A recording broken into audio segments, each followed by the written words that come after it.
are your prime directives? Serve the public trust. Protect the innocent. Thank you! Uphold the law. It's dangerous!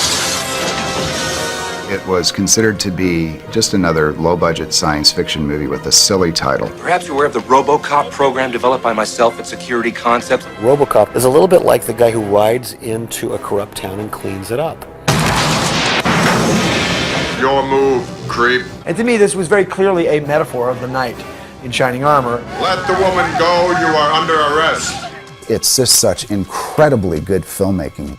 It's as tight as a nest of Chinese boxes. I mean, you can just keep opening these lids and finding different things inside, but each one of those boxes is perfectly handcrafted. That film is very, very well put together. Although the movie is set in the future, like any movie, it's a product of its time.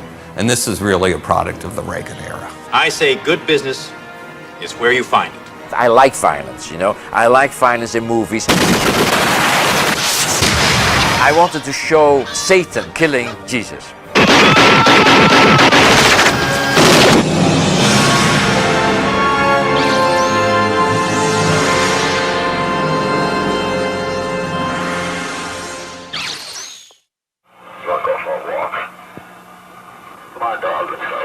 Cinematic robots have a long and illustrious history. Some of the earliest films, in fact, either had mechanical people or artificial humans. There is positively no human agency employed whatsoever in controlling it. Something what people are dreaming of, nah? Being a person, mankind being a machine. Nah? Musicians of the world unite. Automation is on the way. I think there are two films that were important to me when I shot Robocop, which was The Day the Earth Stood Still, and the other one was Fritz Lang's movie Metropolis. And you can see a lot of parallels, especially with the robot that Lang invented. Even as early as 1922, Lang sort of foretold and forecast the Western culture's ambivalence about technology. Maria is this beautiful, shining, durable construct that at the same time is manipulative and violent and sexual and all the darker elements of what started to creep into technology and man's awareness of technology. Ours is a male version of Fritz Lang. We have a little bit more sophisticated outlook, a bit more high-tech, but it's still very close. Robocop. Who is he? What is he? Where does he come from? Robocop was an idea that I came up with when I was an executive at Universal Pictures, and I couldn't stand my job, so I went off and wrote a screenplay. Michael Miner came through the door and said, "Oh, you want to write a script about a robot? I like robots." And there we were. The first idea for Robocop was a robot. And then it very quickly it became a man who became a robot. Ed and I were thinking of two ideas independently. He had an idea called Robocop, which was about a robot police officer. What is this shit? And I was playing with an idea called Super Cop, about a character who has an accident and then is hooked up to an appliance that enhances his powers. We were writing Robocop when Terminator was being finished, and we waited until the script was finished before we saw the film. I guess they could both be called postmodern robot films in the sense that the humor is very dark. I think that the Cameron film is much more a horror film than Robocop, which to me is social satire with some very real emotions in it. They brought it to Jonathan Kaplan, and Jonathan Kaplan didn't want to do it, so he suggested that they bring it to me. Orion had produced The Terminator, and I'm sure the success of that film led them to take a chance. We went over to Orion, and they just said, "Okay, let's go." And it was like, whoa, we sold a script, we're writing it. We basically went right through the list of every halfway decent American director, and every one of them turned it down. And I have a feeling most of them probably never got past the title page that said Robocop. They could just envision it on their resume, you know, and thinking, no, I don't want to go there. Everybody had reservations about the title because the title is just basically silly. And no matter who you told the title to, you could just see it, the expression on their face like, God, why are they involved with such a piece of junk, you know? So we often thought about trying to come up with a better title, but it stuck. fact, I remember Orion saying, we can never sell it with that title. It's stupid. It sounds like a kid's movie. But in the end, a title that tells you what the movie is really quite good. Action! Go! I'd always been this huge fan of Paul Verhoeven. Barbara Boyle had just finished doing Flesh and Blood with him for Orion. She said, well, let me send it to Paul Verhoeven. Paul was having trouble in Holland. He just was not getting along with the people in the film business there, I guess. First movies that I did, included Soldier of Orange, were always financed by government that was right wing. Now when the government changed to the left wing, I started to have problems. It started already with Spetters, because they thought it was decadent and perverted. Paul's a director. He can direct actors. Beautiful camera work. I mean, Kichi Tipple, Soldier of Orange, Spetters, Turkish Delight. I mean, these are good pictures. I can't imagine in a million years that Paul Verhoeven would want to do this picture. And sure enough, he said no. When I got finally that script of Robocop and I read it, I thought it was extremely silly and stupid. I threw it on the floor and saying, I'm not going to shoot this kind of rubbish. My wife picked up that script Robocop and read it. And she said, you know, yeah, this is perhaps not, it's not Shakespeare, but it is a script with more layers than you think. Martine read it and said, there's decapitations and people getting their arms ripped off. You'll like it. And indeed, he said, well, I have never seen the hero get his hand blown off. And he sent us a telegram saying that he would do the picture. And no one was more shocked than I. In the movies like Turkish Delight or Soldier of Orange, The Force Man and Spetters, which are the most well-known in the United States, you are really talking about people and no, not special effects. So it's strange because I had never done anything like that. And it was not that I was craving to do it. It was not that I thought, my God, I remember these movies out of my youth and I want to do them myself. I think that in general I would say that I was not a big fan of science fiction. Doesn't matter, we're going to blank his memory anyway. I think it's really amazing if you look at Paul's work. There's nothing that indicates anything like this before, and he effortlessly pulls that off. Well, he signed the release forms when he joined the force. He's legally dead. We can do pretty much what we want to. This cynical, very unblinking look at violence was something that Paul could do. Ooh, guns. A good director can adopt to any kind of genre, to any genre. That's the key. If the guy's got talent, he can do anything, you know, and Paul can do anything. I often say that he is a visceralist, not a visualist. Kubrick's a visualist. He is very cold and concise, and he wants you to see it and study it. And Paul wants you to be reacting like, shit, the next one might hit me.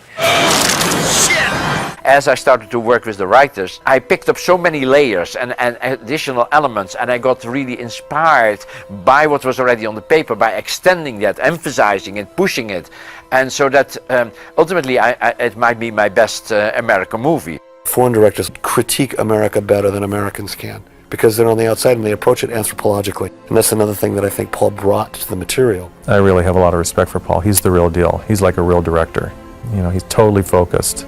It was really me thinking, okay, science fiction is not my genre, but I think I understand something of the soul of Robocop. And there is something artistic about the whole project. And something humanitarian, if you want to. Murphy, transferring in from Metro South. We had been looking for an actor that could do a Robocop for a very long time. And we didn't make any progress. For a moment we thought that we would take Michael Ironside. We saw Michael Ironside and liked him a lot, but he was a little too big, we thought, to fit the costume. It was a given from the beginning that they would have to find a certain body type because they were literally going to construct the robo-suit around the actor. So you didn't want someone who was too large because you would have all kinds of problems about, you know, fitting the person into it and also being able to move. After 3-4 months of searching, we still hadn't found anybody. And then ultimately somebody called us and said, well, Peter Weller is in New York and why don't you visit him? He might be interested. Peter Weller made a bit of a splash on a film called Buckaroo Banzai, Across the Eighth Dimension. And John Davison certainly was aware of Peter's work in Buckaroo Banzai, so he was one of the people who tested for it. I pointed out that it would be a life of suffering and that he would not be happy. Peter had martial arts training, so that was appealing. We knew that a lot of his performance would be mime, so we needed somebody who liked the idea of doing mime. He started immediately to take lessons about choreographing his steps, basically how he would have to walk with a Robocop costume on. Peter very much had in mind these kind of quick bird-like movements, particularly when he is fighting.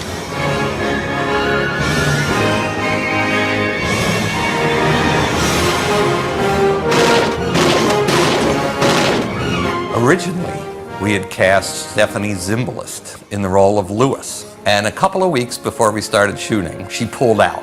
So we were in a mad scramble to find someone to replace her. And fortunately, we found Nancy Allen, who was available. I haven't really had a chance to introduce myself. I'm Ann Lewis. Nancy Allen, primarily before that, had been playing kind of shallow, bitchy teenage characters. Carrie, of course, is her signature part. But she was also always known for having these long strawberry curls. Very first thing Paul said to her is, "Cut your hair." I'm a mess. Paul was actually trying, once again, to take a performer with an established persona and tweak it. You really don't remember me, do you? Dick Jones, the character who Ronnie Cox plays, is one of the most evil, manipulative, and corrupt of the OCP officials. You just fucked with the wrong guy. But prior to playing Dick Jones, Ronnie Cox, for the most part, had played the exact opposite type of character. Wholesome family man or country guitar strumming, ordinary guys. Just very, very nice characters. I'm confident we can go to prototype within 90 days. Rob Bottin, who created the suit, works by sculpting everything in clay three-dimensionally. He started doing a number of full-size sculptures of Robocop, very little 2D art. We would go over, we being Ed Neumeyer, the writer, and Paul Verhoeven and myself would go over to Rob's shop and watch this thing progress. I mean, for a while he looked like Judge Dredd. For a while he looked like, a real superhero with a huge chest and shoulders. But we always went back to sleek, like a product of Detroit in a way. If Braun, the German company, had made a knight in shining armor, that's what he would look like. Ed had found these Japanese comic books where they make this kind of bulky robots with big shoulders, but then in steel. Rob's costume in the beginning was much more like a bit modernistic version of Fritz Lang. But we thought, we are going to do something better. This Japanese comic books will help us to make it really revolutionary instead of being influenced by the past, and we fucked it up completely. That was a big explosion, artistic explosion between our group nearly and Rob Bottin, who ultimately said, I cannot work this way. Then I think we stepped backwards finally, but when we had lost already months by fooling around. By the time we stepped backwards, he had lost 40-50% of what was good, so it was terrible. Rob Bottin was extremely frustrated, and he couldn't even talk to us anymore, certainly not to me, who he saw as the main guilty person. Rob figured out that the way to do this would be to create an undersuit that would be flexible, and then to create a harness that fit over the undersuit where you could hang solid pieces of the fiberglass exoskeleton. Sometimes we were really rubbing it with oil or wax or something that it really got shiny, and I always put a lot of different lights from different directions so that the appearance of the Robocop was like a figure of reflections. You could always see it outlined in light. It has a power. I always got the camera very low, on very low angles, and the lower the camera is, the more the camera looks up to him, the bigger Robocop appears. Well, we shot the movie in Dallas. We did go scout Detroit with Paul, although it did fairly well in the sort of seedy urban department. It didn't have any kind of futuristic skyline or any kind of modern look to it at all. Robocop was shot in Dallas from August through October of 1986, which is like the most humid and the hottest, steamiest, nastiest time to be in that part of the world. The temperature on the days that they were shooting there was about 120 to 130 degrees inside. Peter was literally losing pounds of weight every day out of water dehydration. He was constantly having to be hydrated. Peter had a mime coach by the name of Moni Yakim, and he wanted to work with Moni on practicing basic robotic moves and to create a character through movement. Peter and Moni rehearsed for many, many weeks before the start of filming. Rob Bottin was supposed to deliver the suit about 2 or 3 weeks before principal photography, but as these things go, the suit arrived on the day we needed it to be shot. Rob was very much delayed because of our problems, isn't it, that we had created partially ourselves, and that's why the costume came so late to the set. And it took Peter 11 hours to get into the suit the first time because everything needed to be fitted and adjusted and changed and shaved. So by the time Peter walked out of the trailer door 11 hours later, he was in a complete state because everything he had rehearsed with Moni didn't work in this suit. We had a terrible time and we had to stop production because we got into a conflict, but the conflict was basically because he said I can't do it and I don't know how to walk, and basically and we said and the production said, well, I have to shoot, you know, no time. And he said, well, but I didn't get time to practice. And we said, well, that's a pity. We have to shoot anyhow. It was so devastating. It was so frustrating, and we were so insensitive that we didn't understand that that could not be done. It was only later that I realized that we had done something completely inappropriate, and that Peter Weller had all the right of the world to protest. And so ultimately Mike Medavoy said, okay, let's stop a couple of days and you work with Peter. So we started then to work with the system, with the costume, and we had the video camera, we showed it to him, and slowly he got the confidence and the ability to do it so that it looked good. Paul Verhoeven and Rob Bottin weren't even speaking to each other during the entire course of the film. In fact, Rob stopped even coming down there at all and turned the whole thing over to what we call the Robo-Team. Action will be everybody shooting, yes? Hey! And background! We took over 10, 12 empty buildings and dressed them and then had them rigged to explode. We were all over the city blowing things up. We're on the news every night.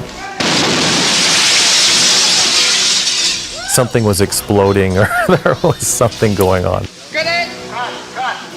Now fill it up on number 7. Well, the explosion at the gas station was big enough that it did manage to set the building on fire. The fire department did threaten to shut us down. And our cameraman, Yost Vacano, said, well, you know, that explosion, I don't think it's registered on film, you know. It wasn't really big enough, I think, for the camera to see. So we looked at the dailies, and what you see is what's in the film. Robocop was a terrible experience in the production. I mean, everyone had a terrible time. It was hot. People were aggressively unpleasant. No one was getting along. The picture was over budget. It was over schedule.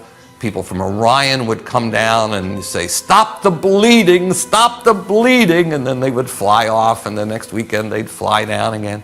And it was 6-day weeks for when we were in Pittsburgh, and people were just exhausted and ready to kill each other. Blow this cocksucker's head off. When I came back, people said I looked dead, and I really was white. I mean, it was really hard. Working on Robocop was like being the victim of a violent crime. You just try to blank it out of your mind and memory. Well, I swore I'd never make another picture. Fellow executives, it gives me great pleasure to introduce you to the future of law enforcement. Ed 209. Ed 209 was supposed to look like these kind of weird Japanese toys that like were these big robots that had like gun arms, and I just said it looks something like that. And then I said I always had this idea that it was kind of like it had a shark mouth and it had these double machine guns, and it looked like you know, the kind of what do you call the gun pods and the rocket pods you saw on the side of Huey attack copters.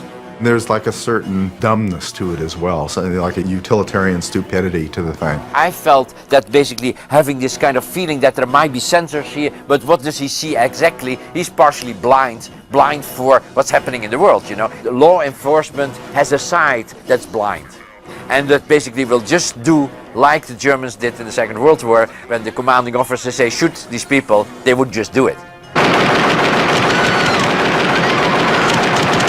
You know, you've got something that looks really swell, and in Ed 209's case, it does look ferocious and it does look intimidating, which was intentionally built into it, but it doesn't operate. It doesn't work very well.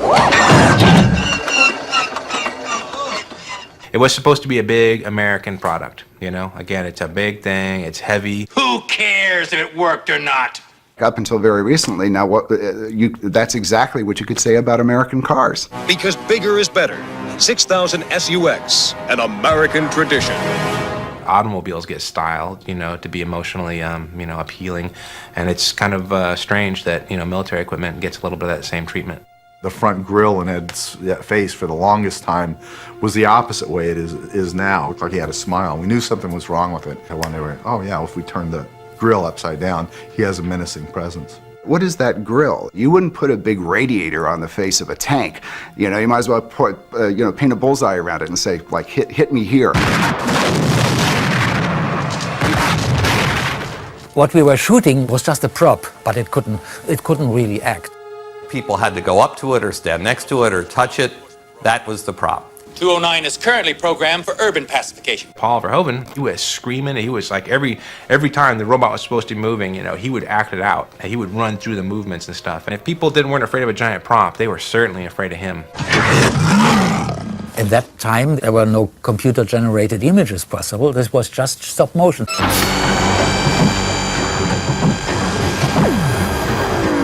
I didn't know anything about stop motion. I had no idea. I forgot for a long time that I had to solve that too. There really wasn't a lot of money to work with, so we couldn't get into really any fancy blue screen photography. And the only way at that time of creating these artificial characters was either putting a guy in a suit or building a big prop or doing a stop motion animation puppet. The process of rear screen photography, which is what we used on Robocop, you shoot a photographic background plate, project it onto a translucent screen, build a stage, put your puppet in front of that, stop motion puppet in front of that, light that puppet so that it matches the background, and have any foreground objects that you need to, and shoot that. Phil he's like another actor, and he delivers another performance. And Ed 209 was always, to me, the kind of the clown. That whole gag of falling down the stairs, people find that so amusing that he can't go down the stairs. And I think it wouldn't have been as funny if Phil hadn't been there to do. I mean, there's a shot where the thing is reaching, it's going, and that's Phil.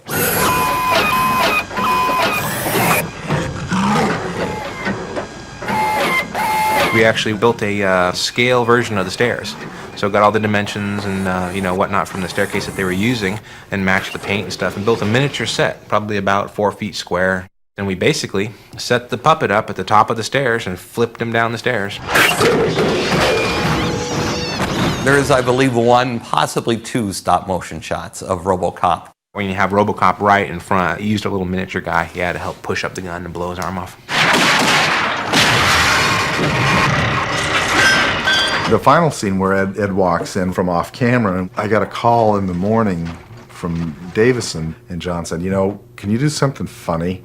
So, you know, I kind of backed some stuff off and found like this little fan and glued that onto Ed 209 and just kept the stupid little whirly gig, you know, spinning the whole time. And pretty much pantomime a drunk gag, you know, where he hiccups and then he falls over and does this little 10,000 acres of wooded residential land were scorched in an instant when a laser cannon aboard the Strategic Defense Peace Platform misfired today during routine startup tests. Robocop to me is essentially a satire. It's a satire of the 80s. Some people say it's a satire of Reaganomics. We've entered into a contract with the city to run local law enforcement. But it's just a satire of that kind of era when everybody was getting rich and everybody in business were being tough and stuff like that. There's a new guy in town.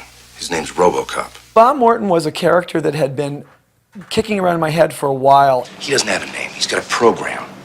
He's product. He's like the quintessential yuppie. He's only into consumption, he's only into excess, he's only into self-satisfaction, he's only into furthering himself, and he has no other agenda except himself, which was what many of the yuppies were criticized for back in the 1980s. Welcome to the club, Bob. Businessmen were reading Asian martial arts books to learn how to be better businessmen, and they were calling each other killers, and they were talking about hostile takeovers. Now that's how it's done in the big leagues, Johnson. You see an opening, you go for it. And so I was trying to raise it just to the thing where they really were killing each other. I'm cashing you It's a cliche now, but at the time it was kind of fun to watch the, you know, sort of the vicious yuppies. Fuck Jones. He fumbled the ball and I was there to pick it up. Robocop was really trying to write a funny movie that was masquerading as a genre, sci-fi, Terminator kind of movie. You probably don't think I'm a very nice guy, do you? Buddy, I think you're slime. Paul always said he wanted to make Murphy's death the most violent scene imaginable because you cannot have the resurrection until you have the crucifixion. Paul really immersed himself in that part of the film, killing the hero 25 minutes in. The figure of Jesus has always fascinated me, and the mythological narrative in the Gospels fascinates me too. When I got the script, I started to realize that in some way Robocop had something to do, for me at least, with Jesus. These themes of crucifixion.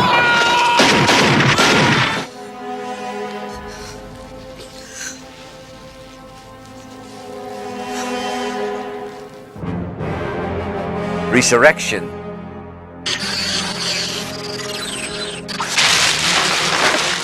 Robocop. Even at the end, when Murphy is walking over the water, the line that Murphy says there, I'm not arresting you anymore. I thought that was an American Jesus saying, okay, when at a certain moment we'll use the guns. At the end, he's an American Jesus that uses his gun. Dead or alive, you are coming with me. We have to assume that Jesus himself was surrounded by people that used swords. We killed you!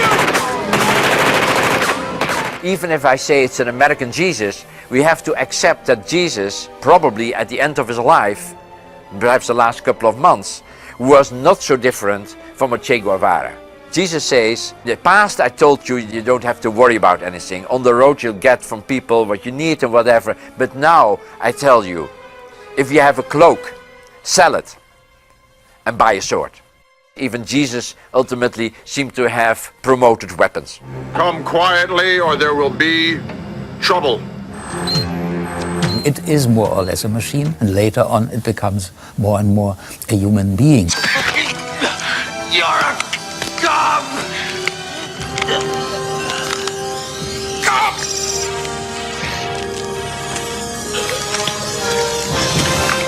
It's the classic struggle for identity, the classic struggle for people trying to assert their own individuality. Yes, I am a cop. And trying to retain that individuality in a world that insists on being bland and superficial and violent and knee-jerk. His soul is real, and that makes the film, I think, so interesting. That makes this character of Robocop so interesting. One of the elements that was extremely important was really the scenes where Murphy visits his house. Welcome, shopper. Let's take a stroll through your new home. And then you get these flashes of the past. This kind of in the brain going stuff that you would participate in the brains of a half man, half robot, were extremely seductive to me because I felt there nearly a theological significance, meaning the search for the lost paradise. Did they blank his memory? How much does he remember? Who owns his personality once the memory is blanked? Those are all existential questions that I thought were really fun to explore in the script. Do you have a name?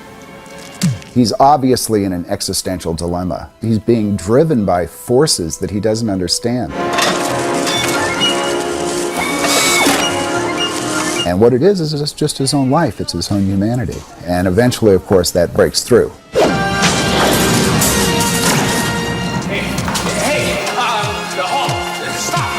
Robocop is remembering that he's not a robot, but remembering that somewhere in the part of the brain that's still alive, that he's Murphy. He can never go back. He's always going to be something different. He's not a man, he's not a machine, he's something different. He's his own creature, maybe. Then in a wonderful revolutionary flourish, the created turns on the creator, just like the Frankenstein myth. You are under arrest. But in this case, on the side of law and order. Aiding and abetting a known felon. Which is kind of reactionary in a way. It became very clear that we had a character who was half machine and half human. Can you do that, Dad? It also became obvious that the machine elements would be represented very suitably by the synthesizer music and the electronic percussion. And the human part of the character would be represented by an orchestra to make him more human.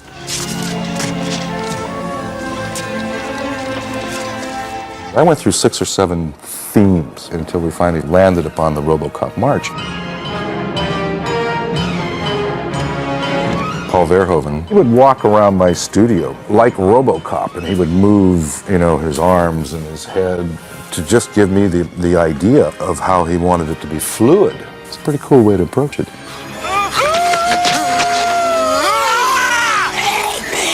And making the violence over the top made it more palatable because it becomes humorous.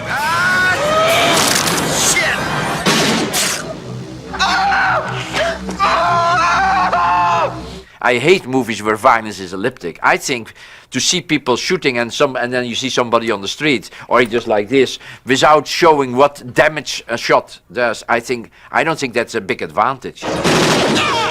The original version of Robocop that ultimately was, let's say, changed because of the MPA, the violence, of course, was much harsher in my cut. Okay, Funzo. Then it appeared in the theaters. Okay, Funzo. By making the violence less, by making the violence more elliptic, you were taking away the, let's say, nearly the burlesque or the grotesque of my staging. That was so much over the top that it was nearly kind of absurd. When the A209 shoots the guy in the boardroom, it went on and on. It's the guy on the table is shot 60 times. And then the next line was, Somebody want to call a goddamn paramedic? and I thought that worked so well because it was completely absurd. The guy was gone, you know. There was nothing left nearly of him. It was completely exploded. All right, look, don't touch him. And then Mr. Jones comes to the old man. I'm sure it's only a glitch. A temporary setback. That worked all much funnier when it was over the top. You call this a glitch? Robocop is really fascism for liberals. The picture has a very liberal viewpoint and does it in the most violent way imaginable. I don't make political statements. I think that I'm really reflecting what's happening in society. Nuke 'em. Get them before they get you. This is my perception of the United States. We practically are the military. This is what I feel that's happening in the United States. I don't condemn it and I don't admire it. It's more that I see it and I want to portray it. Whoa, a new time! America without guns, that's not America. And I don't want to hear any more talk about strike. We're not plumbers. We're police officers. There was a police screening, and I thought the police were going to be offended that we were making fun of, you know, their life and death stuff. I really, you know, as we got closer, I got nervous. And what surprised me was they loved it. So to have a blue-collar individual who has been stomped on by both the good guys and the bad guys come up and be empowered to do something is a very fulfilling experience for an unempowered audience. And I remember a preview in New York, in a very rough theater, where a lot of ethnic people and pretty much blue-collar. The summer's new superhero is America's new super hit movie, Robocop. It was so, let's say, fascinating to see people participate. And the American audience is always more participant in the movies than, for example, a Dutch audience. They are much more inclined to yell something to the screen, or applaud, or scream, or whatever. At the end of the movie, when the man says to Robocop, "Nice shooting, son. What's your name?" the whole audience, before he could answer, yelled, "Murphy!" I believe the Boy Scouts of America had some sort of presentation with Robocop and Richard Nixon, and I was never really sure what the details were, but the meeting of the two just sort of boggles the mind. When people have faith that the streets are policed by incorruptible individuals, which in a way Robocop was, it renews a sense of community. And I think that's where the film also sort of touched people's unconscious, because they felt there was somebody out there who was not corruptible. Pakistan is threatening my border! That's it, Buster. No more military aid. It's more relevant now than it was, unfortunately. The entire outer skin will be like this. It's titanium, laminated with Kevlar. You can't be a Luddite. You have to just say it's here. I mean, look around you. They're all wearing the Kevlar stuff now, and we put that in Robocop because it was the new Army stuff, and they're all going that way. The LAPD is becoming more like paramilitary forces, and they look just like peacekeeping troops, and I think it's because that's the, you know, what the cities are demanding now. We can expect 209 to become the hot military product for the next decade. Now we have more Dick Jones vision of law enforcement, a militarism in which no secrets get out, which is really troubling when you think about it. But, you know, America deserves that. It's a land of private property where everything has to be owned, serial numbered, protected, and controlled. We're addicted to a pretty bad drug called capitalism, and until we get over that, we're going to need police in the way that they are. Thank you for your cooperation. Good night. Bad guys never think they're bad guys. Villains are a lot more fun. And all the blood that went flying around was just a kind of gravy on the cake. Gravy on the cake.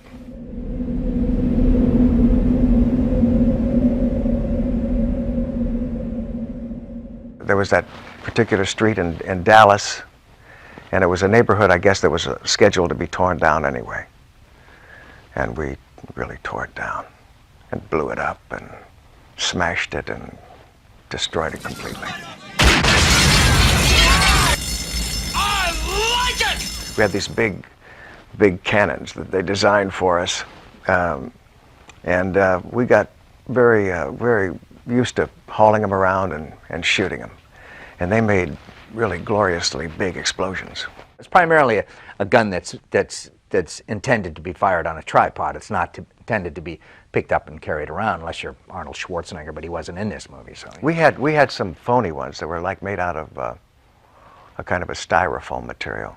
sometimes we would be using the dummy, and the dummy, of course, weighed nothing. So then that's when the acting came in, because then you had to make it look as heavy as the real one did, so you didn't look too stupid all of a sudden. Because every time we had to like fire it, it had to obviously be the real gun. Paul was always for new ideas, and if we could destroy something in a better way, he was all for it. Explosions are memorable to me. The one where Clarence Bodiger and I are leaning up against the car, and that whole big storefront explodes into a fiery mass. So the thing was that we, whatever the cue was, we go across the street, and then they blow it. This big fireball comes out and follows us. There were little pieces of debris that embedded themselves in the right side of my face in that one. It got to my coat, and my coat, you know, my coat was smoldering. They came and pulled the coat off, you know, and you could feel the heat, but I didn't really realize it was getting to my clothes. And I believe they gave me a stunt adjustment for that. They came and said, well, we hadn't intended for it to be quite that big an explosion. We're sorry about it, so we've decided we wanted to give you stunt pay, you know. After I got that extra $300 or $400, I tried to devise ways where I could get closer to the explosions. It was just a great summer. Summer of '86. You know, we were all in the same hotel. We'd all hang out in the same bar afterwards. We went to dinner together most of the time. It was like the best summer camp ever. Downtown Dallas, at least in 1986, there wasn't really anything down there. You know, 5 o'clock and everybody left town, and that was pretty much it, you know. There's tumbleweeds blowing through the street, and, you know, and actors wandering around looking for something to do. We pretty much hung out together, and I think that feeling played onto the set as well. You know, we really kind of like felt like a unit, you know, and we had fun doing what we were doing. It was a fairly young group, and we were pretty boisterous, as I recall.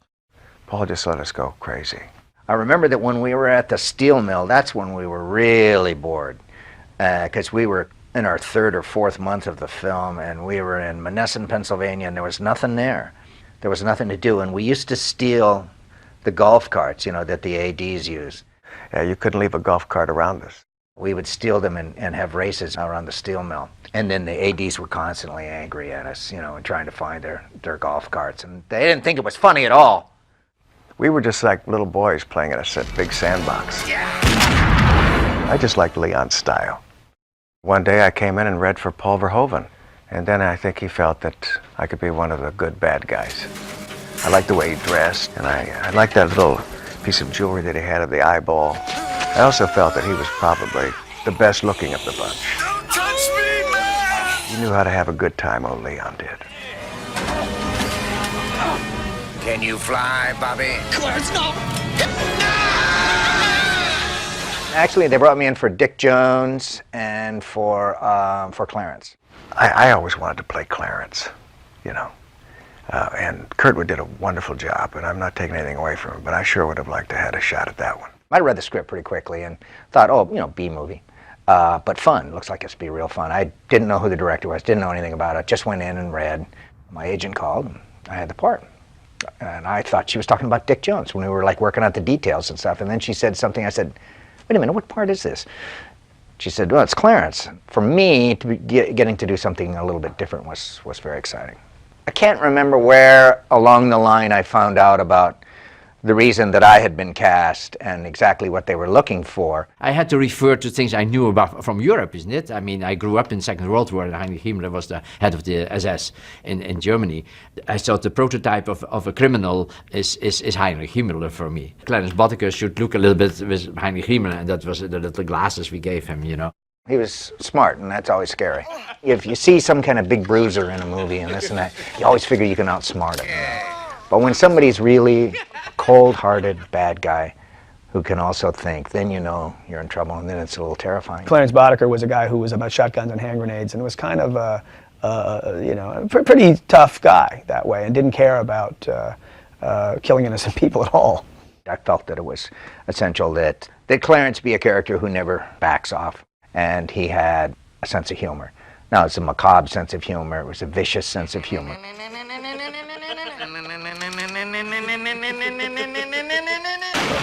Sense of humor. I wanted Clarence to have more of a revolutionary look than a street gang leader look. We just went shopping. We went to Army surplus stores and then high-end eyeglasses stores and fashion stores where we'd get like really expensive boots. Kurtwood Smith was extremely creative, I felt, you know, and a lot of his ideas we used. Kurtwood used to come to the set and just have some ideas, and they would always be good. The first scene I ever shot in the movie was when Robocop drags me in and throws me on the desk and says, book him. And I was supposed to just say, give me my phone call. I went up to Paul just before we shot it and said, well, what if I spit blood on the desk? And then say, give me my fucking phone call. And Paul goes, you want to spit blood?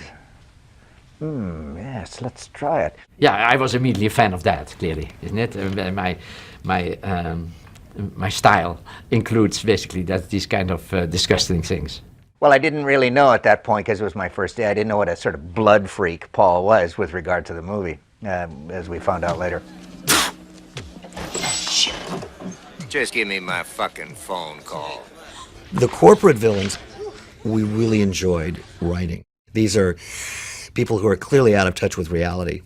They only live above the 50th floor. It's a better plan. Fucking Jones. I'd go straight to the old man if I could. Don't mess with Jones, man. He'll make sushi out of it. Is Bob Morton a villain? I guess he's an up-and-coming villain who doesn't quite get his day. Bob Morton is a terrific role. The guy was just deliciously avaricious. He was just fantastic. He was like every Hollywood junior agent you've ever met. The casting director for Robocop was one woman named Sally Dennison, who I'd known for a while, and she wanted me to come in and read for one of the gang guys. And I read the script, and I said, you know, I'd love to do that for you, but I'd really rather do this other guy, this executive guy. And she said, oh, I never would have thought of you for that, but okay. So weeks passed, and I figured it had all been forgotten, and I finally got a chance to go in and met Paul and everyone, and then I came back a second time, me and just one other guy, And, you know, it worked out. Perhaps you're aware of the Robocop program developed by myself at Security Concepts as a contingency against just this sort of thing? In the script, he was supposed to look kind of like a nerd or a loser before the Ed 209 incident, before he proposed the Robocop, and then after he was successful. Ed Neumayer's idea was to really have a radically different look, and we didn't find a way to really make that work. The very first scene we shot in the entire picture was the bathroom scene. Ronnie and I really had an idea of how to do this, which is the way it sort of played out on screen, to make it almost like a seduction in the beginning, and he grabs my hair. We showed it to Paul, and Paul just loved it. He said, "That's very sick, isn't it? Yes, I like it." You just fucked with the wrong guy. Got your fucking mind. It was Ronnie's idea to really have that turn on it instead of a straight-ahead confrontation, which was interesting. I think it's one of the most powerful scenes, and I think it sets his character up in a really good way, and I think it sets my character up in a really good way. I think the character of Bob Morton is definitely pissed, but definitely scared, because when Ronnie says you just fucked with the wrong guy, it's, you know, he's seen some bodies buried before. But I think his overriding greed and confidence actually makes him believe that he's going to get away with it because he's smarter. So, I mean, the guy really got to do everything. He started out in the beginning of the movie as really quite an underdog, took an opportunity, rose to power, success. His life changed. All of a sudden he had money and girls, nice clothes, and then it all went south on him. I'm cashing you out. My agents had called me up and said, "Ronnie, would you like to go in and do this film?" And I got to tell you, my agent said, "I don't think it's a very good film, but it said it's a chance for you to play a villain." I'd spent my whole career playing Mr. Nice Guy, and had always played just the sensitive fellow next door. Since I had been in a number of films where I've always played sort of sympathetic guys, it gave us the element of surprise, which is always my favorite, because so many times with villains you sort of know where they're coming from, and with me playing him, you sort of wanted to try to like him at first, and then there was nothing to like. Oddly enough, with Dick Jones, I looked for every good thing about him. I always looked for the opposites. When I played all of those sympathetic nice guys, I always looked for the rough edges on those guys. And with Dick Jones, I just looked at this, and I really sort of looked at the world through his prism.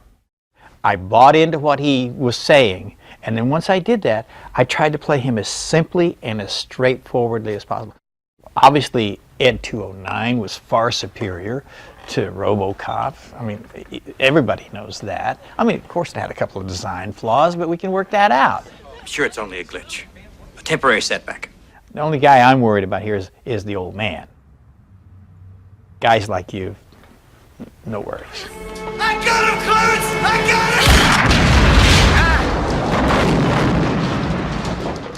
him! Well, in Robocop, I get blown up to smithereens, and there's nothing left of me. And you know, there was a dummy up there, up in that crane control booth, and but dressed in my clothes. So when they actually blew him up, and then they took the tattered clothes off the dummy and gave them to me. I still have them. They hang in my closet, in my room, in my bedroom, wrapped in plastic, like Laura Palmer was. Those explosions knocked me down, and actually made me physically ill. I wasn't, you know, I've had squibs 1,000 times in movies. Never anything quite like that.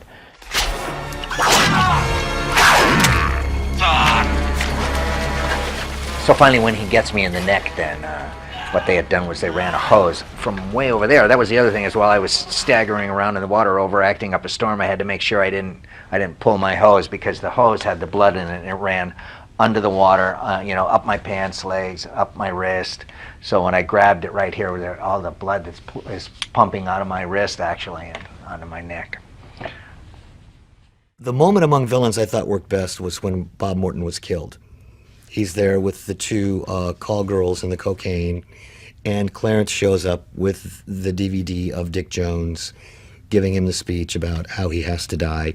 So you have three villains in one place. You know, Paul is Dutch, and Joost Vacano, the cinematographer, is German. And I don't believe that Paul knew during that evening that bitches was a pejorative term for females. We were getting ready to do the scene, and so we were kind of blocking it out, and Paul says,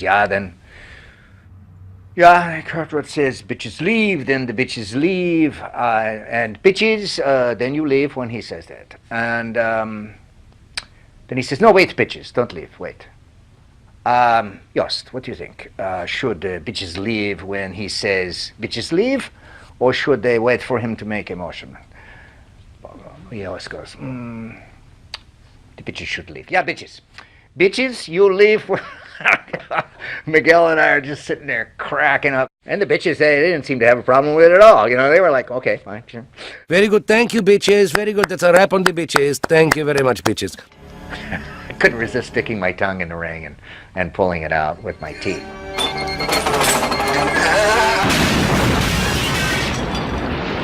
This is the second time that Kurtwood had killed me in a movie. And, you know, it's been 20 years, and I really think it's time for me to kill him. Flashpoint Miguel is in, and I kill him in that movie, too. So he has sworn vengeance on me. Gotta try to make that happen. This movie absolutely changed my life. It's done well for me. I mean, it opened doors at that time. It didn't make me much money for a long time. I don't think any of us knew how really how well it would turn out. I think everyone was surprised. It made me sort of a character actor to be seen at auditions. And, you know, when you're looking for people, then, you know, I became one of those people. In this business, acting, especially character acting, you need to have a good role in a successful film. It was fun playing that guy. God bless that robot movie. My name is Robert Morton. I'm the developer of the Robocop program for OCP, and you're going to be meeting Robo in a minute. He is the most technologically advanced law enforcement product to date. I'd like you to meet him now. Now, you're only going to be able to ask him a couple of questions, okay? Not take up too much time, and I'll be right here. Robo, come on in. These men are going to talk to you for a minute, okay? Robo, do you know why you were created? I stopped crime. I see. Robo, I understand you have three prime directives. Can you tell me what they are? Serve the public trust. Uphold the law. Protect the innocent. Anything you'd like to add to this? I am the future of law enforcement. That says it all, doesn't it? Thank you, Robo. It was a good job. Thank you. What did I tell you? Be looking for him.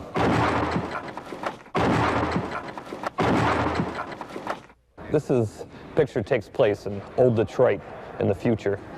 It's the story of a cop named Murphy who in the course of his duties gets killed.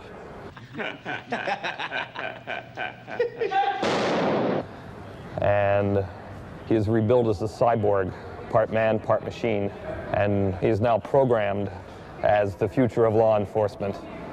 I was reading a lot of comic books for a studio. They came to me one day and said, Ed, read these comic books. We want to know what you think of comic books. And I had never really read comic books, particularly of this sort, which were of these sort of modern, neurotic superhero. Iron Man, Spider-Man, Machine Man, all these things that a guy named Stan Lee over at Marvel created. It was the superhero who had sort of trouble being a superhero.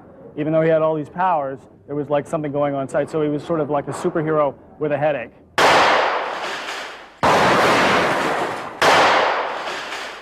Robocop has been looking for me and my boys because we're the ones that shot him up at the beginning. And as the film has gone along, he's discovered who we are, so he's come looking for us. And he happens to find us here. And then is in the process of arresting me, and then, since I won't give up and go along peacefully, he starts throwing me through various windows of offices in the warehouse here while he's reading me my rights. Okay, next shot. Thank you very much. Thank you. Just a little bit blood, that's natural, suppose, or is it just fake blood? Huh? That's what we're in the process of doing, and that's what all this business comes from. So when they take me to the police station later, you know, I look something like this. You ready? Action! Go!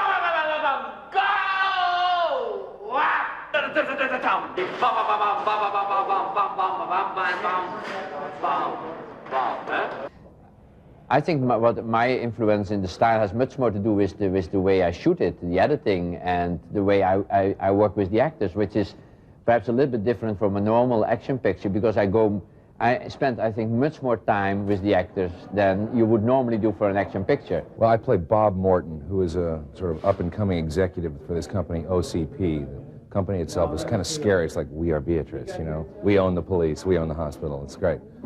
And he's like the most ruthless, ambitious agent who ever sat behind a desk at William Morris. That's how I equate it, you know? The writer calls him a yuppie with teeth. So no matter how sophisticated criminal technology gets, no matter how sophisticated our society gets, no matter how futuristic it becomes, there's still going to be the beat cop. Hey, have you thought it all over? Why not make me an offer? Go! The robot had a gun that fired a 3-shot burst. So when the bad guys got shot, you not only had one bullet hole, but you had 3. So you had a large hole, a large cavity, and a lot of blood. And these are extra large blood bags, but in a lot of the sequences, that's how much blood we'd use with 3 or 4 of the bullet hits to get the blood gushing and spurting off the chest cavity and the body cavities of a lot of the shots. Ready? Action!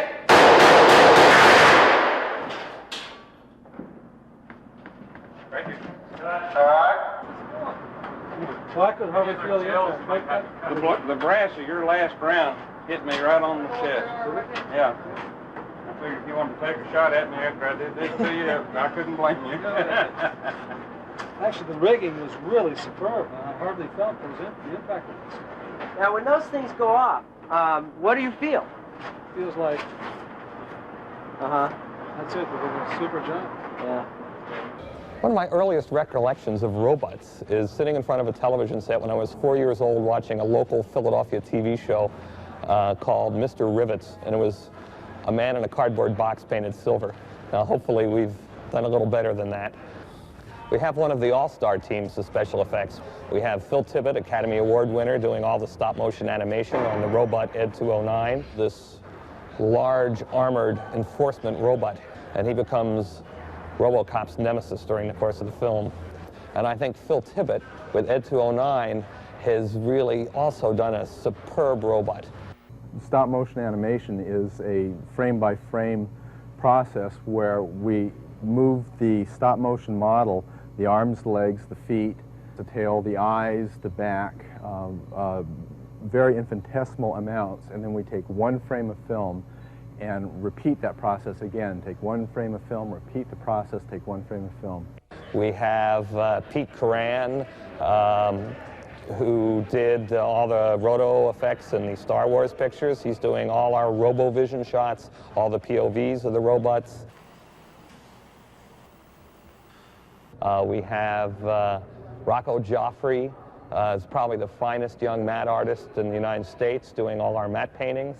But I think Rob Bottin here has really designed and created one of the most interesting, most spectacular robots I've ever seen on film. Well, today we're shooting the scene where Murphy gets killed by the gang. First they blow off his hand, and then they blow off his arm, then they blow off his head. It's, Rob Bottin has created all these prosthetics, and they're quite startling. We were going to use Peter Weller to blow his head off, but we decided we may need some looping later on, so Rob Bottin has created a wonderful prosthetic, a puppet of Peter Weller, which looks exactly like him. Go! And it sits up and it looks around and it gets frightened and screams, and the whole back of the head blows off. Quite traumatic. Okay, let's get out of here. The future of law enforcement. Robocop. Action!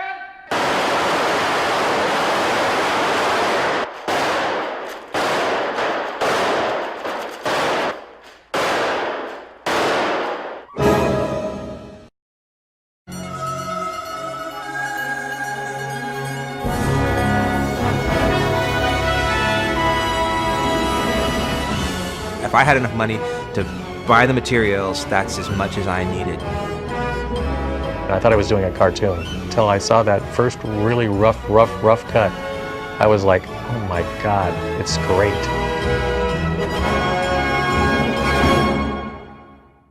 I would get what the studio would consider to be the oddball project, something that didn't really fit into the traditional kind of generic frame.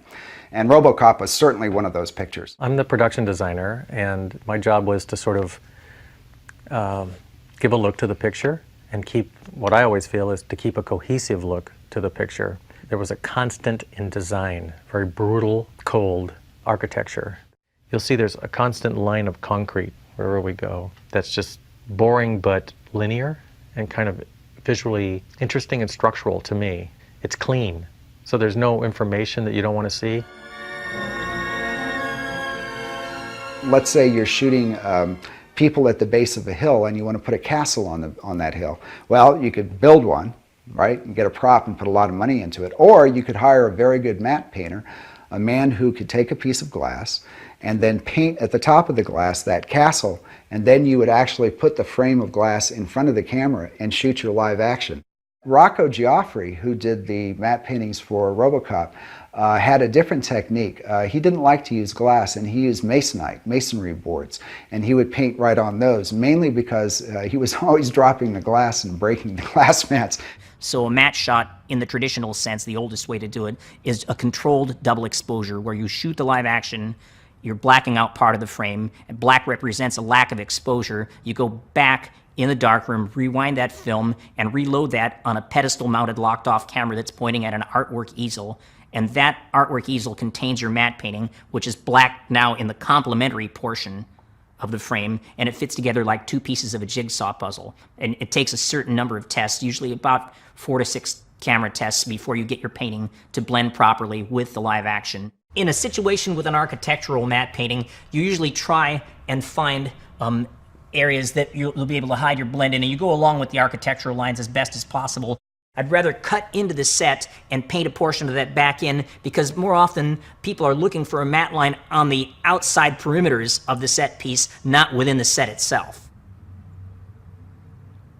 They were going to be shooting in Dallas, Texas, and they wanted it to look like Detroit in the near future. Bill Sandell, the production designer, and John Davison and Paul Verhoeven had singled out the City Hall in Dallas, and they wanted that to be the base of an 80-story skyscraper for their OCP building. And so together we came up with an idea of the thing looking kind of like a big arrow that was stabbed into the ground. There's a wide shot of Delta City when Robocop's car is driving away from camera, and we actually shot across the bridge, the crossing an area there, and we matted into the existing cityscape, the OCP building, and other futuristic structures. John Davison specifically singled out his favorite shots in Forbidden Planet. He wanted the thing, especially the down angles, to just plunge infinitely, and just have this incredible depth. I believe there are only 2 matte paintings in Robocop that aren't done completely in camera on the original negative, and those are the elevator shots, because we needed to reduce the interior of the Plaza Americas to make it smaller and fit within that gigantic 80-story interior look. So those were optical reductions. Optical reduction is when you take something of previously shot footage and actually reduce it in size to usually put it into something like a matte painting. I'm responsible for the fall at the end of the film where Dick Jones is falling toward the street. Dick Jones is an animation puppet, a 2-foot-tall human animation stop-motion puppet in that shot. With a human being, you don't want to have him standing at attention with his arms at his sides. You want something that's going to be more in keeping with what he's actually going to be doing in the scene. And in the case of Ronnie Cox falling, he was falling spread-eagled and kicking on the way down, so I had his arms out to the side, and a slight crouch on him is how the sculpture was done over the top of the armature with plasticine clay. And that finished clay sculpture, you'll make a plaster mold. The clay is thrown away, and the armature is taken back down to bare bones metal again. That empty armature is placed inside this mold that's been cleaned out and scrubbed, and those 2 halves are again put back together. The foam will be injected into the mold when the 2 halves are joined together with the armature inside of that. And that, in turn, is baked like a cake in an oven at 350 degrees for a number of hours until the moisture is evacuated from the foam rubber mixture, and the thing is allowed to cool down. You pull the two mold halves apart, you end up with a rubber puppet, a very nice soft foam rubber puppet that's a likeness from the clay sculpture that you did, and then it's up to you to clean that up, paint the thing, put in some eyeballs, and dress it up in the three-piece suit. This is just a typical example of an old-fashioned stop-motion puppet. It's either hinge joints in some places or ball and socket joints. I'm just going to crank this open so you can get a look at typically what a ball joint looks like here for stop motion. Please put down your weapon. You have 20 seconds to comply. Since Robocop was effectively a man in a suit, Ed 209 could not be in any way a man in a suit. So that's one of the reasons we chose to offset the hips or do things that would be clearly impossible for a person to fit in that. That's why his hips are so far apart. It's one of the reasons that there's rails. The joints don't have a standard, knee joint. They've actually got a linear rail kind of a system that's, again, one step further away from a person in a suit. I felt that they knew so much more about it, and they came with the proposal. Then when they came with proposals, I could easily say, okay, but then do this, If we do it this way, then let's make this strange thing they had built, which is a gray area. Let's make that the eyes, the whole eyes. These are the eyes. There's hundreds of eyes. Basically, whatever it is, they can see through that, not by a little camera on the top of his head, For the inspiration for Ed 209, we drew upon a number of different areas, tried to draw something in the natural world. So killer whales were something that had a pretty menacing kind of a countenance. Everything's kind of an excuse, there's a big air intake and it looks a lot like a mouth. And there's this big dome that you can't really see where the eyes are. The idea there was that this would be maybe like an anti-laser surface. This is kind of the maquette stage and really is pretty instrumental. The last round of design until you blow this thing up to full scale. This is like basically, it's blue foam, it's house insulation foam. You take that, it's cheap and stuff. And you can mix with my favorite toothpicks and soda straws. You kind of build a little version of the robot that you can talk about. The leg, upper leg would be here. It could pivot, and then also, in order to take a step, the guy could actually shoot his leg forward, and then kind of, as he's walking forward, do this. So that was pretty critical. You could see through it. There were lots of moving parts. There was a big screw that would be responsible for moving the leg up and down, and then like on the back here, a little bit of a plate, the screw access. And we figured since we're going to have a screw that's in there turning, we might as well put a detail on there. So I modeled the end of the screw to look like one of the axles you see on a railroad car. So as the guy's actually moving, you see these little things spinning. The full-scale Ed 209 was a design that Craig had come up with, working with Paul Verhoeven and myself, and trying to get something that Paul was happy with as a character, a nemesis for Robocop. The crew that we were building at this time, Pete Ronzani, Neil Breitbart, and Paula Lucchesi, my girlfriend at the time, we pretty much built that thing together. And it was hell, but it was one of those experiences you come through, and at the end of the day, it's something we always remember. Later on, we became married, and so I guess it didn't really split us apart. All the forms were built up out of wood. We used a lot of plywood, masonite, and just fur, and actually kind of built up patterns and stuff bit by bit. We used a lot of plastic forming techniques and fiberglass techniques. And seeing how it was basically the middle of summer in San Rafael, we were pretty much in hell, up to our ears in fiberglass, and wearing these suits, because you have to wear these protective suits and respirators and everything else while it's just blistering hot. It's a pretty tough portion there. One of the keys with movie props is they've got to be pretty flexible. You have to be able to put this thing together and take it apart in relatively short order. And actually, that's one of the things I'm pretty proud about, was the model was held together with bungee cords, snaps, and different techniques. So basically, two people could take the thing apart. We were pretty much left alone. In fact, for the full-scale prop, I don't think Paul saw it at all until it was delivered, in Dallas. That was pretty cool. I felt pretty trusted.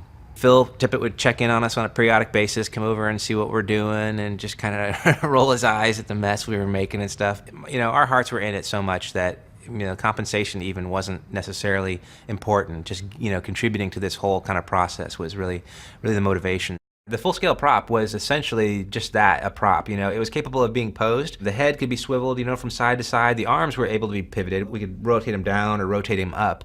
But it was really the kind of thing that had very, very limited motion. Because of the size of the big guy, his head was so big that even though we made this pretty reinforced fiberglass mold, it still sagged a little bit.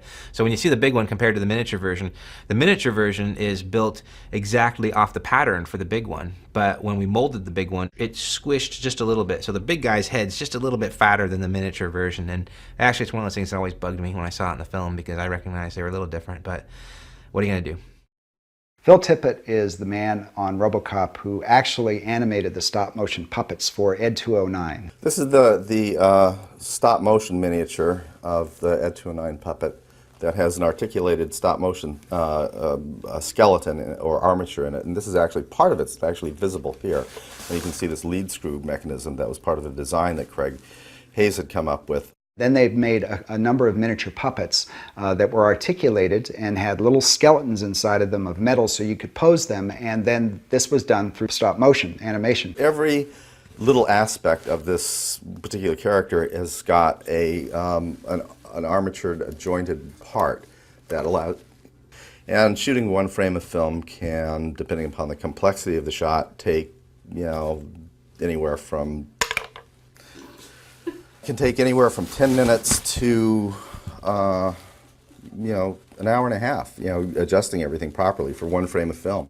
You get your camera, you take one frame, stop the camera, you go onto the little stage, move the arm infinitesimal inch, go back behind the camera, shoot another frame, one frame at a time. Most of the work for Ed 209 was stop-motion animation, with the exception of the staircase scene, and in particular when he falls down the staircase. The staircase that Ed 209 fell down was a 4-foot square miniature, built of plywood and brass and the usual kind of model building materials, reinforced so that when the guy fell down the stairs it didn't shake the set too much.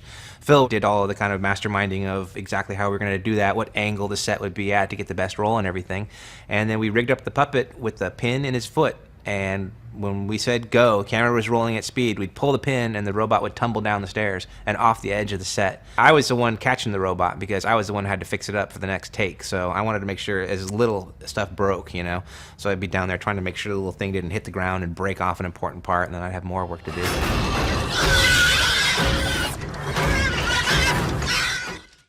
I came up with this technique that Craig Hayes helped me with, where I thought, I don't want everything to go through like a secondary optical pass. I want everything to be on the original negative, if that was possible. For Ed 209's machine guns, we rigged up photographic flashes. And then while I was animating the Ed 209, you animate one frame at a time, one frame at a time, one frame at a time, getting ready to cock his guns or whatever. I took some Minolta flashes apart and rigged up a system where we could put the actual flash tube into the tip of the barrel of Ed 209's gun. And backwind the camera one frame and turn all the lights off on the set. And then we would take cotton, take some colored plastic gel, wrap some orange around the thing, and then take some cotton and sculpt what would look like a muzzle flash. And they'd go off. Poof. So that you get this thing that looked like a burned-in kind of a muzzle flash. I put like tons of diffusion on the camera too, for those particular frames, not the rest of the stuff, but just for the frames where the flashes were going off. So it didn't look like cotton, it looked like more of a diffused flash. And then I just like randomly put different shapes in the cotton so it had the characteristic effect of gunfire. It was a pretty interesting technique, but because of the high voltages involved in the sort of somewhat movie-ish quality of the wiring, occasionally they'd get a few thousand-volt shock. And I'd be like working away on the thing, and he never insulated these things well enough. I'd be like right in the middle of doing this thing, and you'd hear the scream, ah! And I just get like these, like 10,000 volts going through me. It was really wild. I'd been through enough shocks myself that I kind of found it amusing, but I don't think they appreciated that at all. Everything's very clear when you get electrocuted. And this is a shot where we actually made a little miniature Robocop. So this was a stop-motion Robocop that grabs the gun, and Ed 209 is firing as he gets his arm pointed over to his own arm and actually blows his arm off. This was kind of an interesting shot to achieve because of the way the robot, it's one of the things, the limitations of the robot. He actually technically couldn't shoot his own arm because his head was in the way. So we ended up sort of cheating, and you don't see it in the movie, but we unhooked the arm and just kind of pulled it out to the point where he could do it. And, it's all a big phony thing. So this shot of him launching his missiles, he had this giant blown off arm, which was a practical part that built out in San Francisco. I had to fly it out to Dallas, and I remember as Phil and I were going out there, I had this big giant blown off robot arm wrapped in some paper and stuff, and they asked me what it was at the airport, and I didn't want to say it was a big giant blown off robot arm, so I said it was a planter, and they said, okay, just put it in there. It's hard to imagine these days, getting a giant blown off arm, through any kind of airport security, but back then it was like whatever.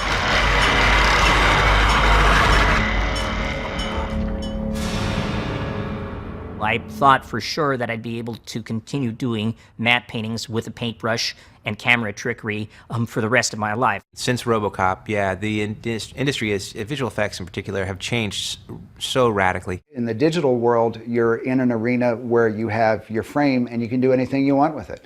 You don't have to go have a separate camera shoot something else. You can create it in the digital world right there, and you can put it into the frame right there. With the advent of computer graphics and Photoshop matte paintings, the cut and paste methods, and just using photo collage, matte painters could, for the most part, start coming out of the woodwork.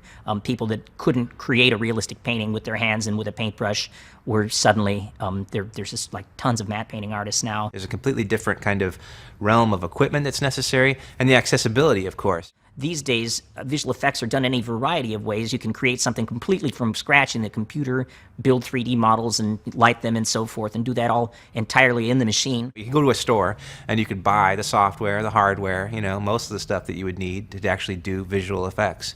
I don't know if there was if there really is a need for doing stop motion anymore. Stop motion animation is still around, but certainly in a far diminished capacity. In regards to doing visual effects work, I think it's it's been replaced by computer graphics pretty much. I found that by the late 1990s, by 1997, that early in that year, that for the most part, any phone call that I got requesting a matte painting shot, they wanted to know for sure that I was doing it with computer graphics. It's a completely different world. That's the way of Hollywood and the film industry. The technology only reflects, what's current, and it's constantly being replaced. You can watch the film nowadays, and the shots do hold up. One of the biggest compliments for me on the whole project was when my friends who really didn't understand what we did would come over, walk up to this thing and kick it, and it was hollow. They'd be shocked, they thought it was a 4-ton giant robot that we had built. They're actually artists who happen to be working with very sophisticated special effects. We get the best of both worlds. The fastest reflexes modern technology has to offer, onboard computer-assisted memory, and a lifetime of on-the-street law enforcement programming. It is my great pleasure to present to you Robocop.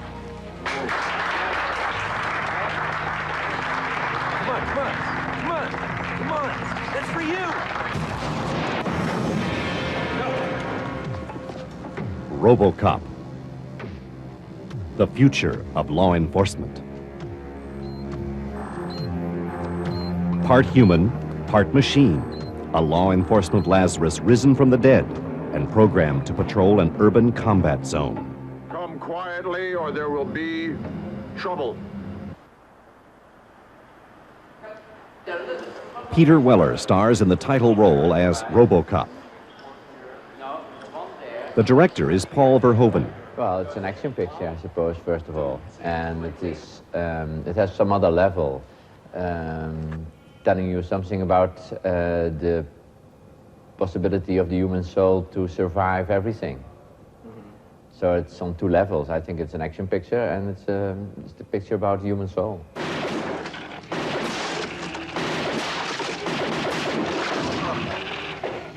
Shit. This guy is really good. He's not a guy, he's a machine. What are they gonna do, replace us?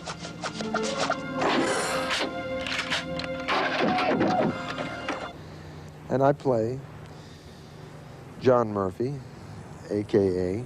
Robocop, a policeman who's taken from his beat in Detroit and used as an experiment, much against his own will. He turns into a robot, a cyborg. Nancy Allen plays Ann Lewis. You may not like what you're going to see. Tough and athletic, yet surprisingly tender. She becomes the cyborg's one true friend.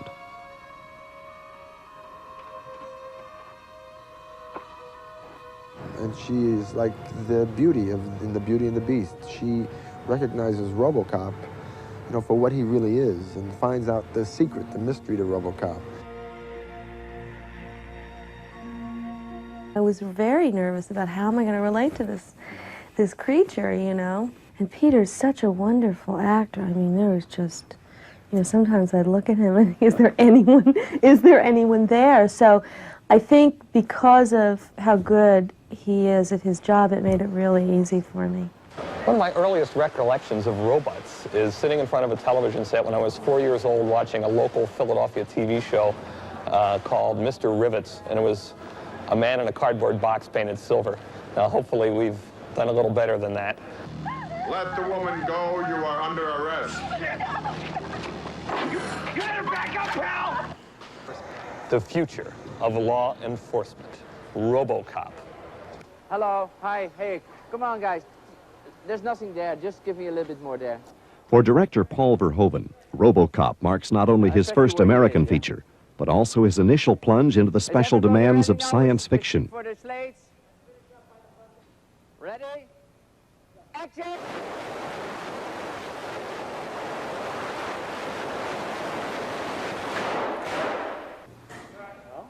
Yeah, it jammed us actually at the same moment, but we can intercut it, yeah?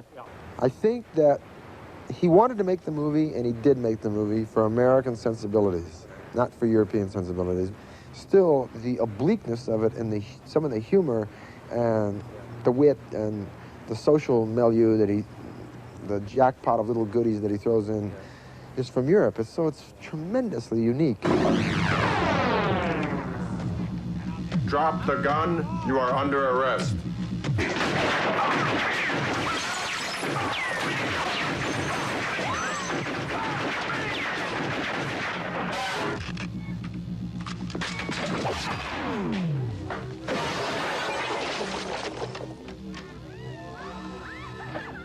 Thank you for your cooperation.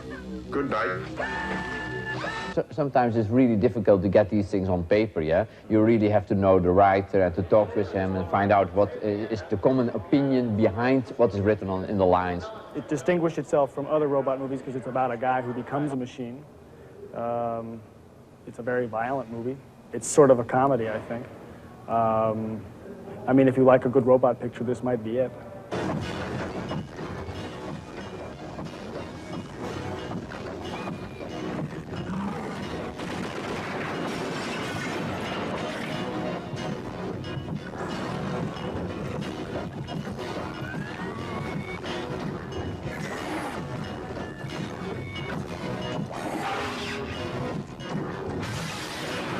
From the corridors of corporate corruption to the crime-infested streets, Robocop takes dead aim at the urban underworld and tracks down his own killers. This warehouse is the setting for one of the most complex and challenging sequences in the film. Action will be everybody shooting, yeah? So there will In this climactic scene, Robocop confronts his own executioners. The firepower, stunts, and special effects that result are truly awesome. Here, director Verhoeven consults with special effects man Dale Martin. On action, our man's going to come in on action. You're going to see the whole wall get machine gunned and bagged with bullet hits. The glass will pop, the lights and all that. As he moves forward, we'll see some hits of cement, the ground, and we'll throw some sparks off his body. Explosive charges called squibs are placed by the special effects crew. These squibs, when detonated, simulate bullet hits. Special protective vests are used when placing squibs on actors. Here, special effects employ a jerk vest, a special harness worn by the actor with a hook protruding in the back.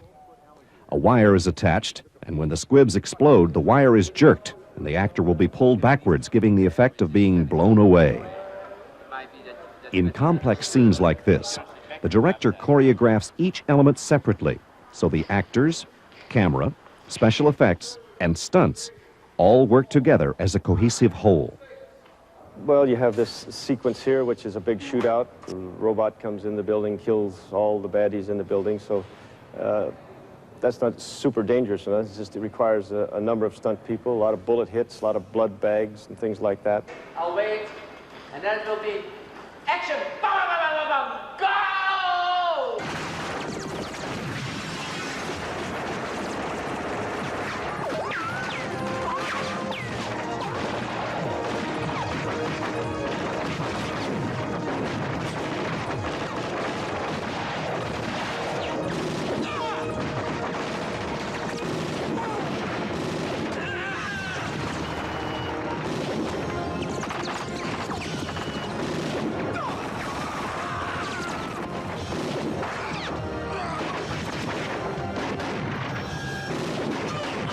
I think you should run to see this movie. And not only because I'm in it, but because, well, we'll talk about it later.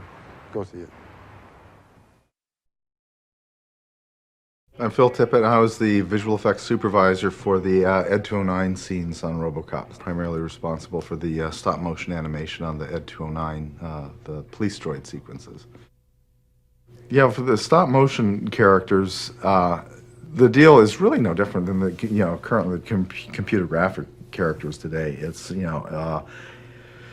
finding what's in the script that's compelling or interesting, what the background of the character is, and it really depends on what it is. I know for Ed 209, we taped and filmed a lot of, actually at that time I think it was the 16mm film, robots. We shot a lot of robotic elements and went to like mills and lathes and looked at the attack and decay of movement and how things jiggled.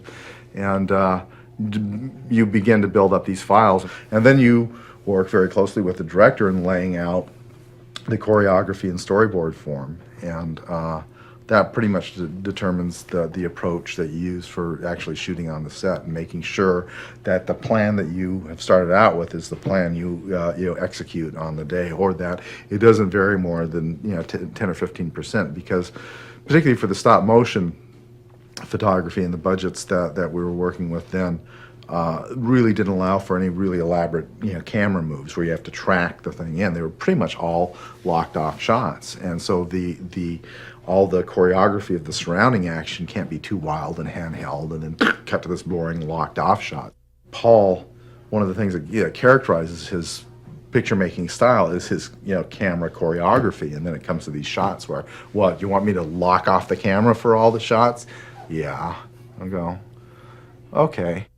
Because of the budgetary constraints that we had, he was very reasonable at collaborating and allowing the structure of the scenes to be determined by the limitations of the technology. And at the time, stop motion animation was kind of a tricky thing. There were certain kinds of things you did with it and certain kinds of things you didn't do with it. And the plan, as we had developed it, was to structure the scenes around a large-scale prop that just stood there for the dialogue scenes, and a stop-motion model for the action and ambulatory scenes.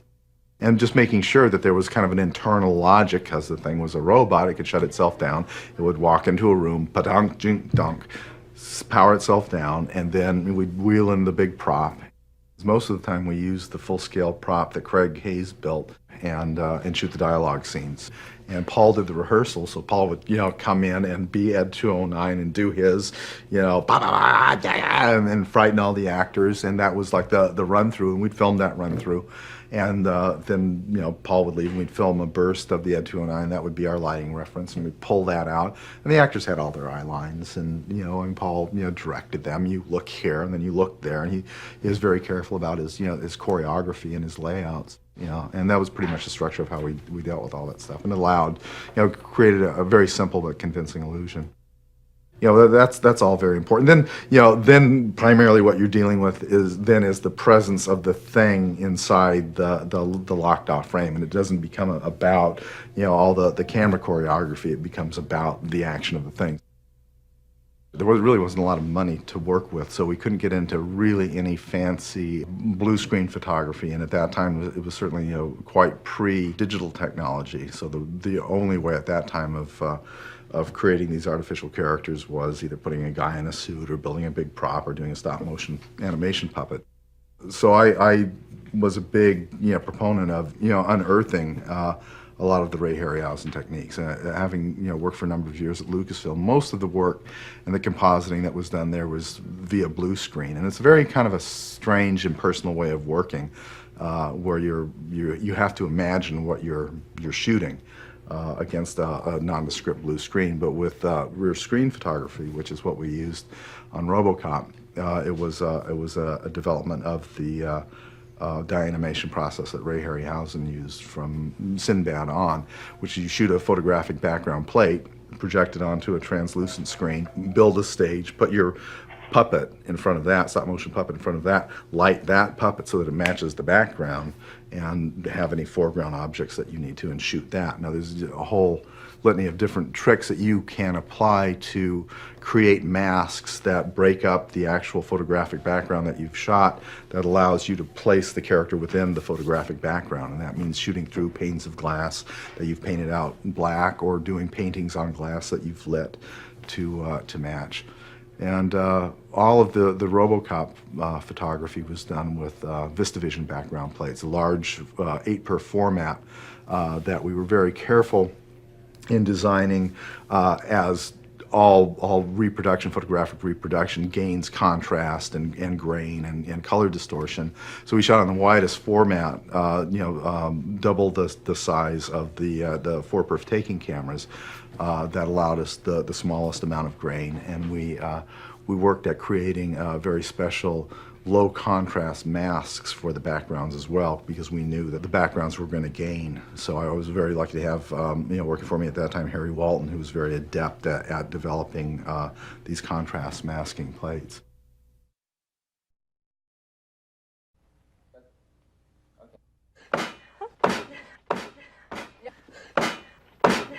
Wow! Wow! Did you see that? I gotta go get a piece of this myself. Ooh, wow! I'd buy that for $1.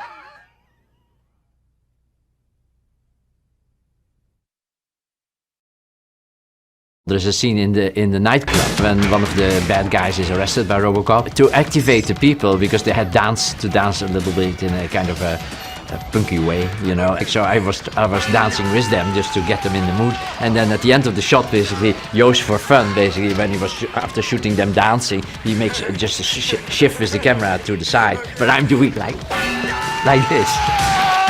To my big amazement, when I saw the editing, I saw myself there. I said, "What are you doing with this?" He said, "Well, it works very well. You needed something a little bit extra there. That was you."